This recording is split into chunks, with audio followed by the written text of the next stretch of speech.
share? I'm going to give you, we should probably do a mic check.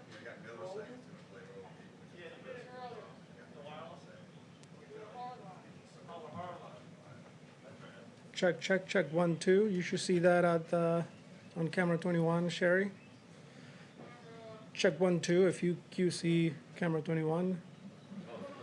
Check 1, 2.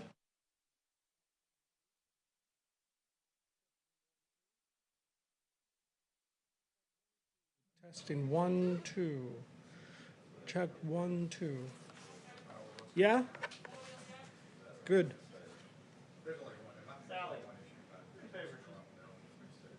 Walking top by the way. By pool, yeah. Just stand by that too. I can see.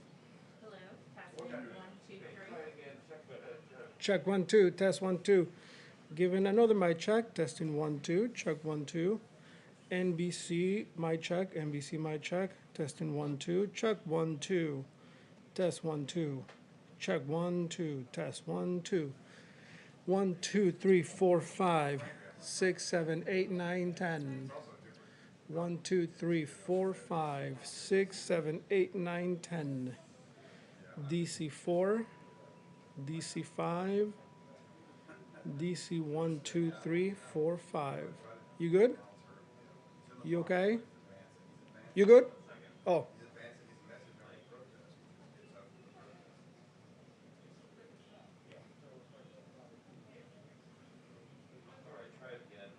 Check 1, 2. Testing 1, 2. Check 1, 2. Test 1, 2. Check 1, 2. 1, 2, 3, 4, 5, 6, 7, 8, 9, 10. Check 1, 2, 3, 4, 5, 6, 7, 8, 9, 10. 1, 2, 1, 2. You good? Decent? Yes? No? Maybe? You got it? Okay. You good? Okay. 1, 2, 1, 2, 1, 2. Check 1, 2. Okay.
No, tomorrow was supposed to be.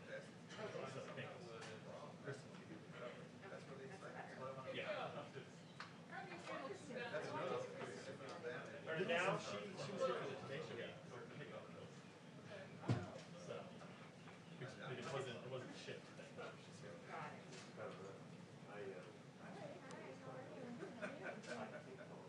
I haven't seen you in ages.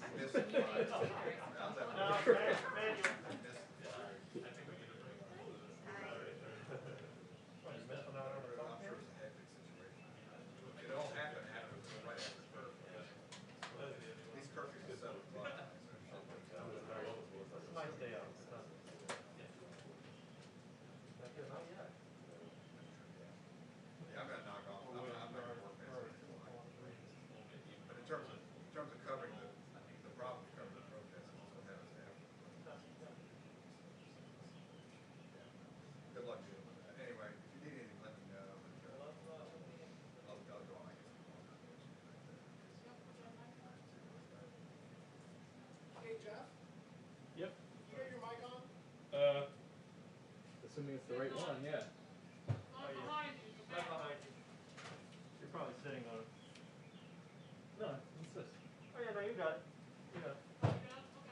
plugged in. Hey, let me tell you that. 1, 2, 3, 4, 5. Can you hear me? Okay, I got it.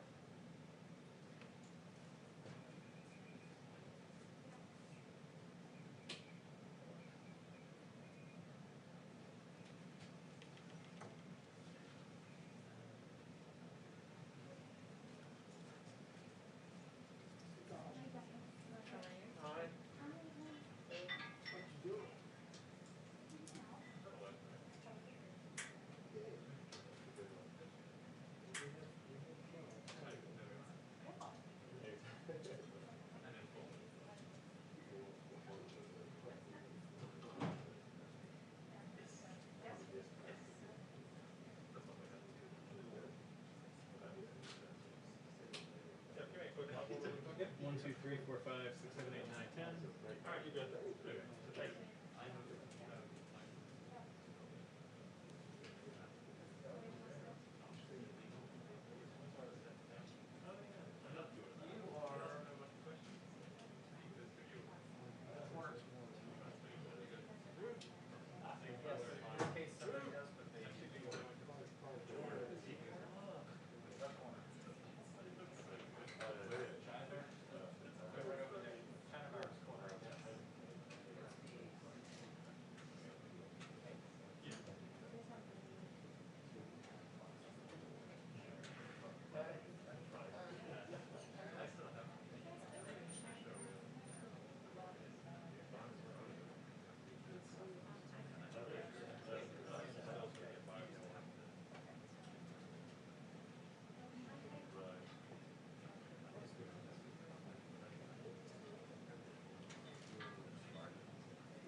Tom? You going to the corner, brother? What's going on? How do you get out of there? Well, you don't like it to slide out of the gym? Well,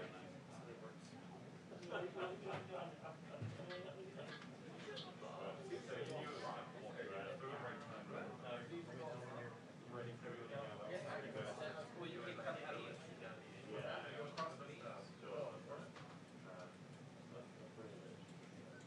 How long will you stay in this spot? It takes like a 45 minutes or two. And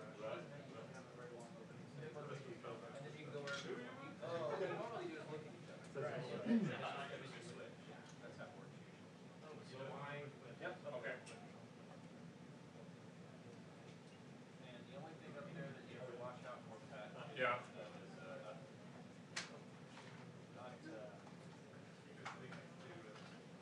Is not if there's someone in that chair. I'll just,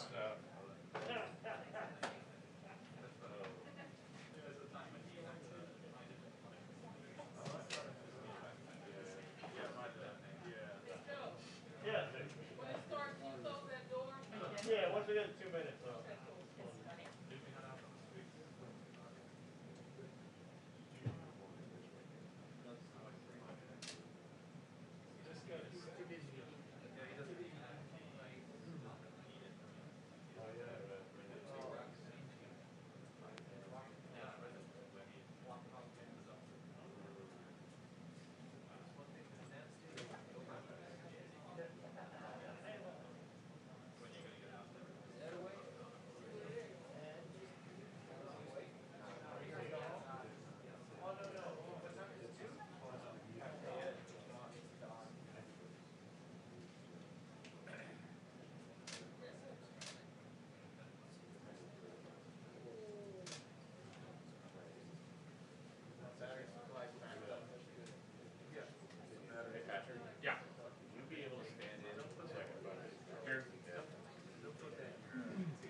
Somebody did that. I saw that. Crazy. A lot of improving fast around here.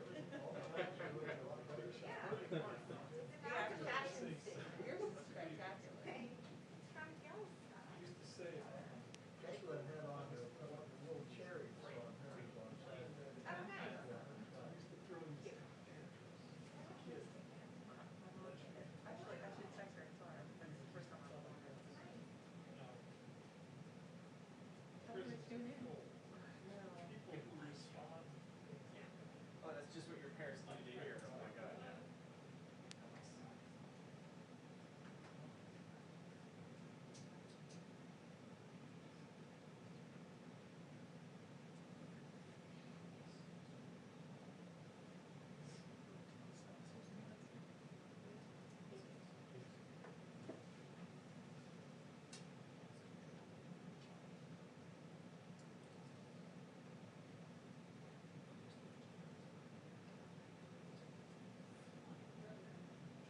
Dave, you don't want your, feedback?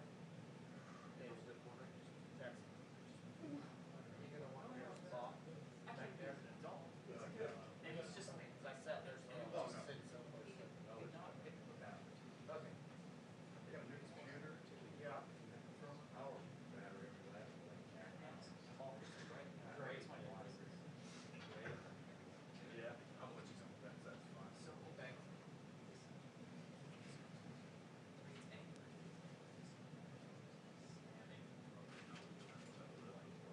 Yeah.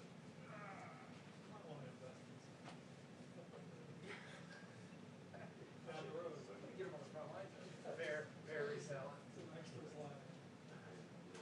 But he's getting there. He's having to.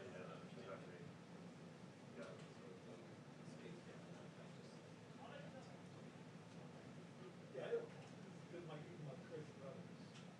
Now the most mellow guy.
Good afternoon, everyone.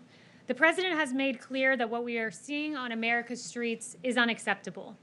Violence, looting, anarchy, lawlessness are not to be tolerated.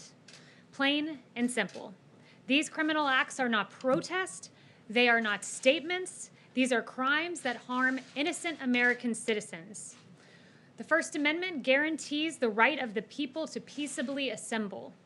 What we saw last night in Washington and across the country was not that. To that end, President Trump is demanding action to protect American citizens, to protect American businesses. 17,000 National Guard are deployed in 24 states, but according to General Milley, only 2 states have deployed more than 1,000. There are 350,000 National Guard available overall, and for the lawlessness we are seeing, far more needs to be done. Governors across the country must act, deploy the National Guard as it's fit, and protect American communities. As President Trump has said repeatedly, it's very important that we have peaceful protesters and support the right of peaceful protesters, but we cannot allow a situation like what happened in Minneapolis to descend further into lawless anarchy and chaos. And we understand that very well.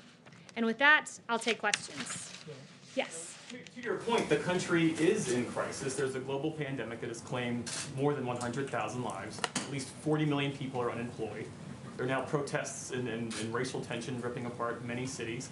Where is the president? Why has he not delivered an address to the nation, as many of his predecessors have in a time of domestic crisis? So the president has delivered multiple statements on this. The president, as recently as 48 hours ago, was out talking about what a tragedy the death of George Floyd was, how it has weighed on his heart, and how he encourages peace and lawfulness in our streets and peaceful protests. So he has said that repeatedly. He's made many statements to this effect, but what I would note is continual statements, as he's made day and day and day and day again, they don't stop anarchy. What stops anarchy is action, and that's what the president is working on right now. To that point about the anarchists, you said this morning that the president is focused right now on rooting out Antifa.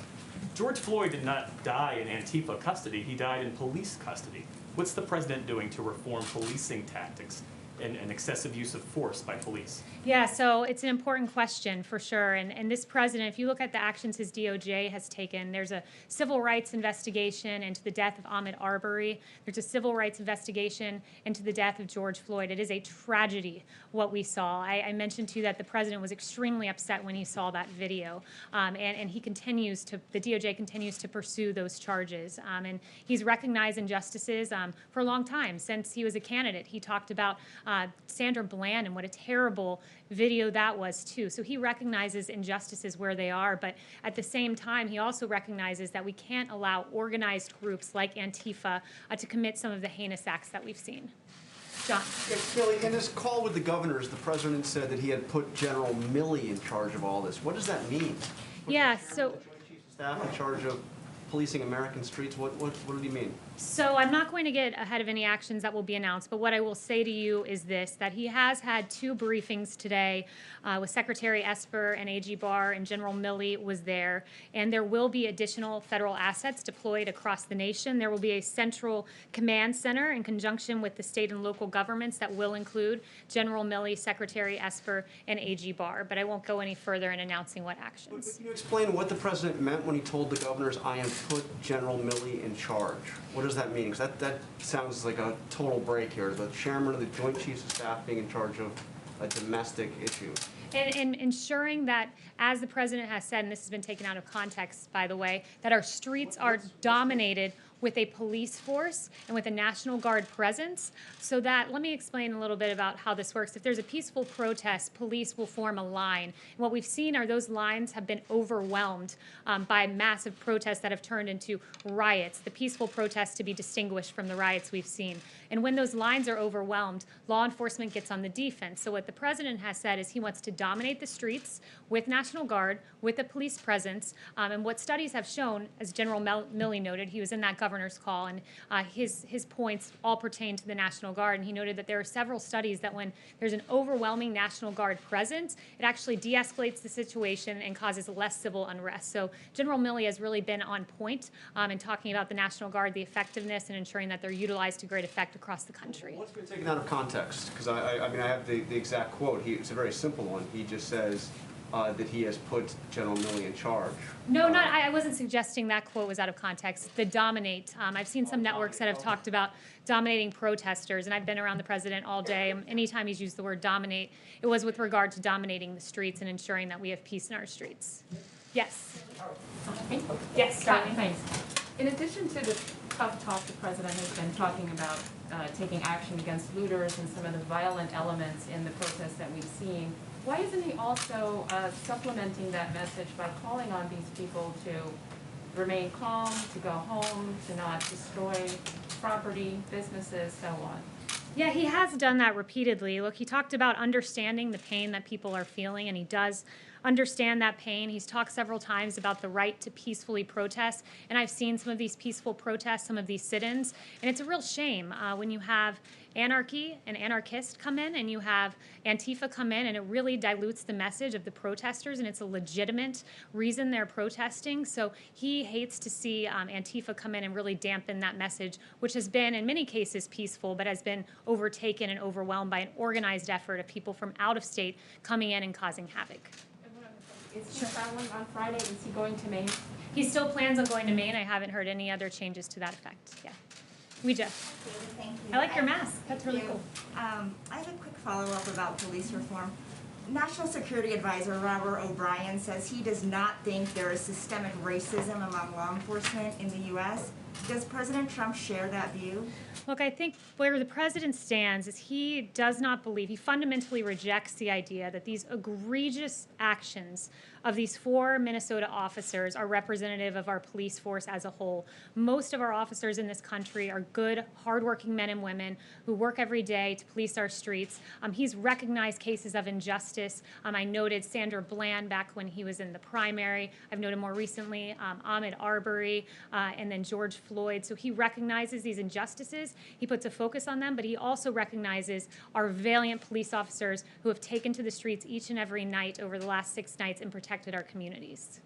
And on Antifa, can you explain what the legal authority the president is for designating Antifa as a terrorist organization? And can you also talk about why he does not want to label white supremacist groups that are domestically located as terrorist organizations as well? So let me address the first part about legal authority. Title 18, Section 2331 allows that the term, it defines domestic terrorism as involving acts dangerous to human life that appear intended to influence the policy of a government, and other elements are laid out, and it allows the Department of Justice, when utilizing this statute, to invoke greater investigatory authority and to invoke harsher penalties. I would note that the Justice Department has in the past used domestic terrorism in consultation with acts of white supremacy or what were racially motivated acts. Like in April 2020, a Florida man pled guilty to threatening an African-American Charlottesville City Council candidate.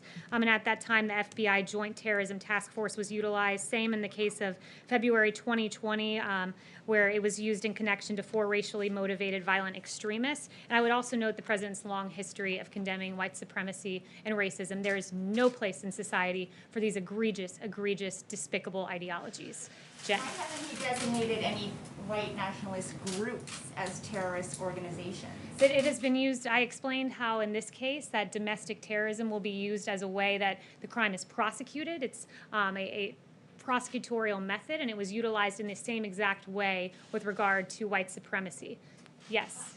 Kayleigh, on the Minnesota police officers, is he suggesting that they should be charged as well as the officer who's already been charged, the other 3?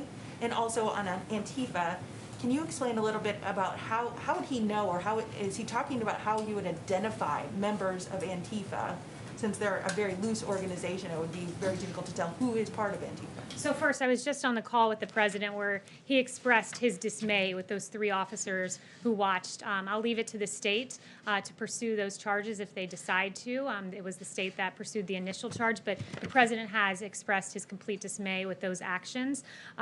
With Antifa, I do think it's important to note that they are a big element of this protest. AG Barr has noted that.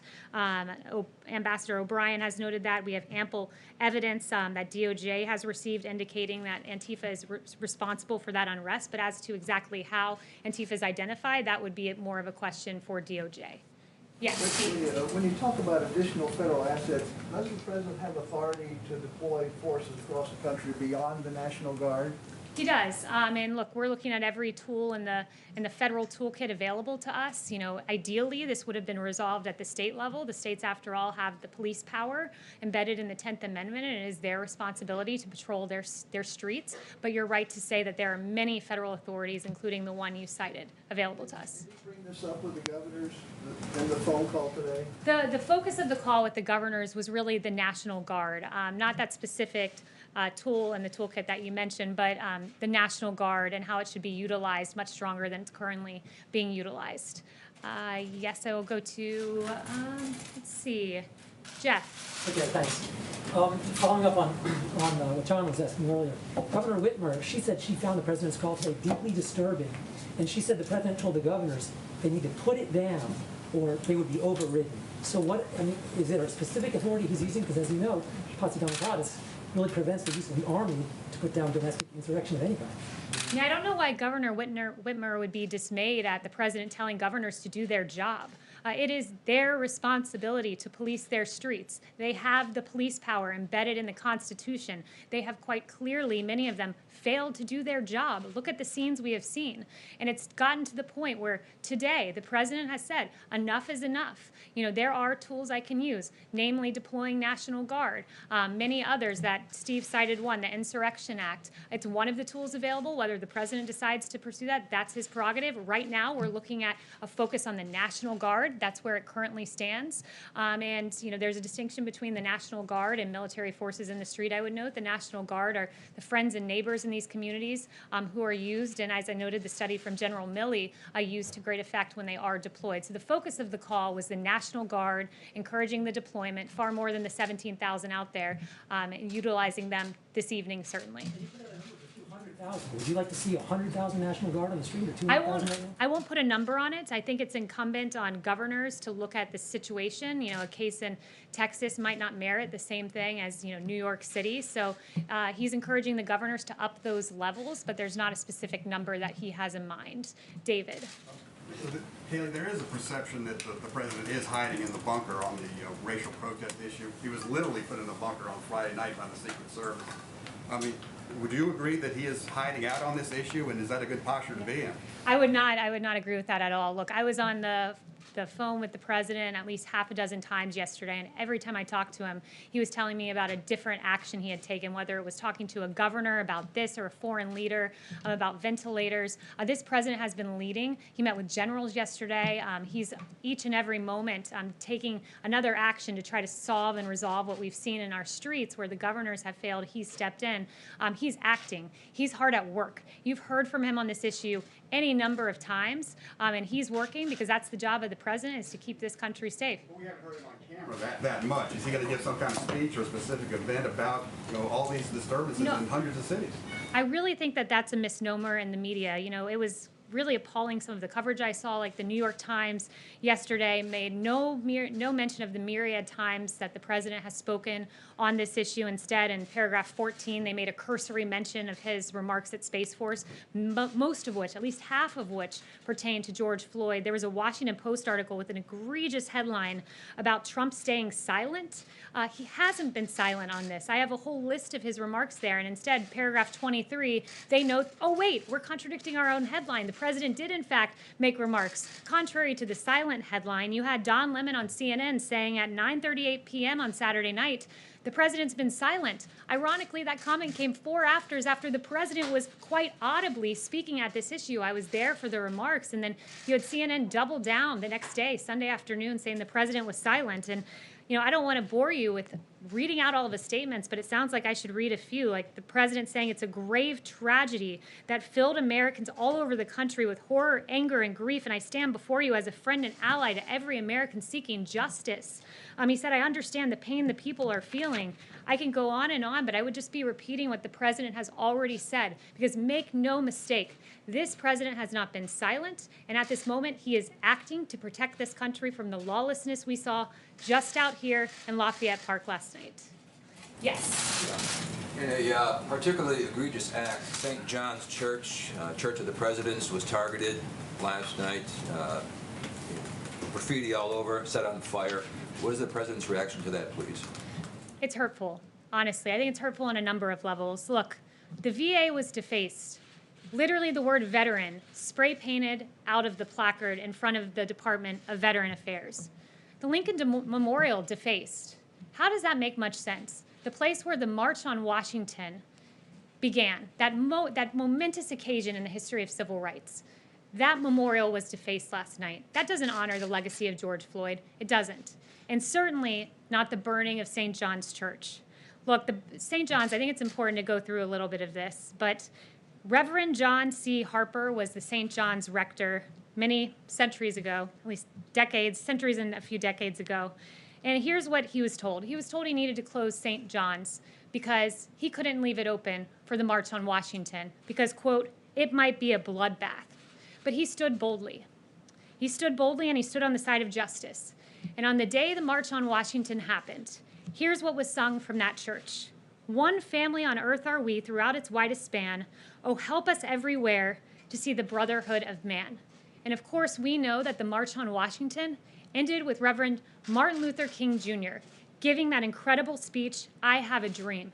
And that church, the same church that was burning last night, here is what they said, taking that bold stance to support Martin Luther King. They said this church building is open as it has always been, so all who want to worship here.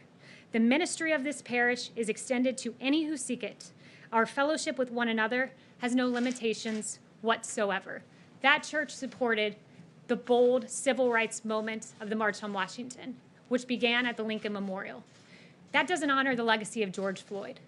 It doesn't further the cause. And those are violent anarchists, Antifa, who are taking advantage of the pain of people, the pain of the peaceful protesters. It's inexcusable, and we have to stand as one America against the burning of the church and the defacement of the Lincoln Memorial.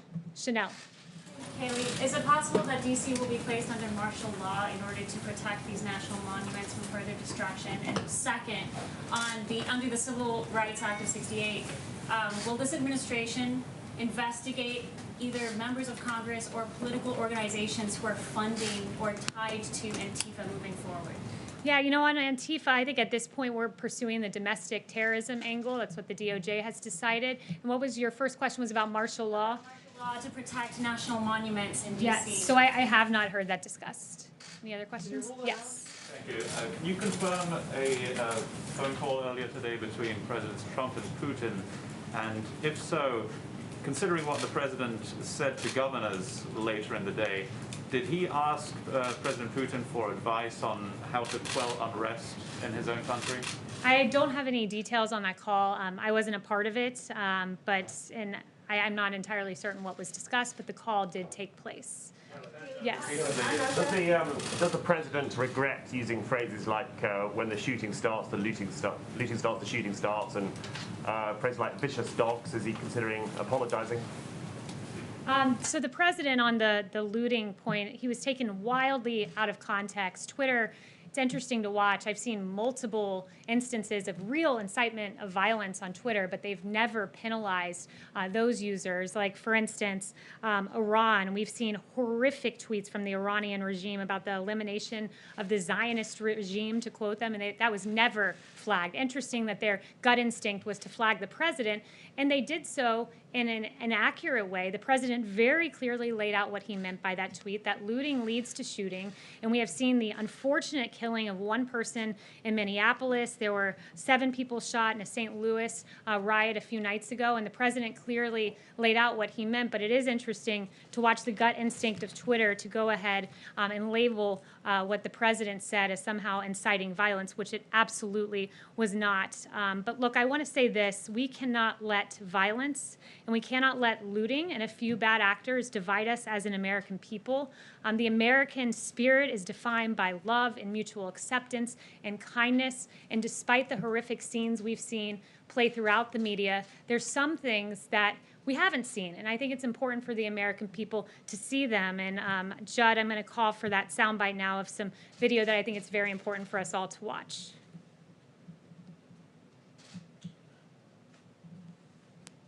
We want to be with y'all for real. So I took my helmet off and laid the batons down. Yeah. I want to make this a parade, not a protest. Let's walk.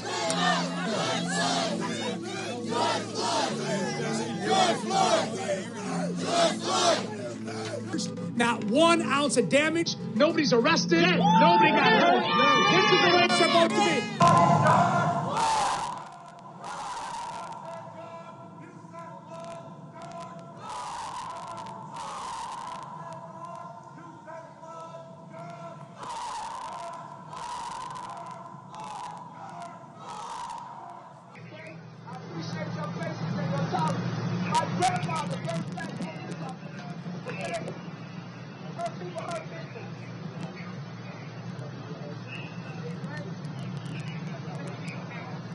I don't want them to be hurt. Don't hurt them no more. I love you, man.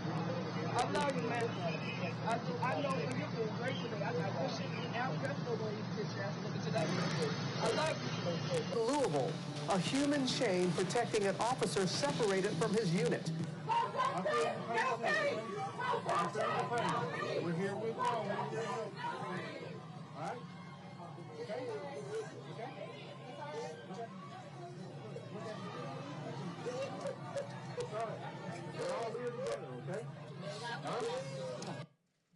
Across the country, we've seen examples of police protecting protesters and protesters embracing police, and it's been beautiful to watch, though those images have not been played all that often. And I just want to leave you with a quote from Martin Luther King Jr. that we must learn to live together as brothers, or we will perish together as fools. Thank you.